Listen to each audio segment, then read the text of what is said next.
তো হ্যালো বন্ধুরা, আজকে আমার একটা ফ্রেন্ডের বার্থডে। তো ওর ঘরে একটু রান্না বান্না করছি। দেখতে পেলে ফুলকপি আলু দিয়ে রান্না করলাম। এখানে ভাত, তারপর নানপুরি আর ছোলা বানিয়ে নিলাম সবাই মিলে।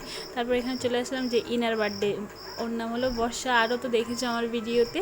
তো happy birthday to you, happy birthday to you, happy birthday dear Barsha, happy birthday to. তারপর এখানে ও কেকটা কাটিং করে নিল, আর এখানে ওকে আমি একটু কেক খাইয়ে দিচ্ছি। তারপর আমরা এক এক করে সবাই, ও আমাদেরকে খাওয়াচ্ছে, আমরা ওকে খাইয়ে দিলাম। তারপর এখানে বাচ্চাদেরকে খাবার দিয়ে দিলাম। সব মানে কাউকে বলেনি, আমরা যারা আছি এখানে কয়েকজন, ওরাই কয়েকজনে মিলে করেছি। আর এখানে আমি একটু ক্যামেরার সামনে ঢং করে নিচ্ছি। তারপর সবাই মিলে খেতে বসে গেলাম এখানে। তো লাস্টে ওরা বর বউ মিলে একটু ফটোশ্যুট করলো, একটু ভিডিও বানালো।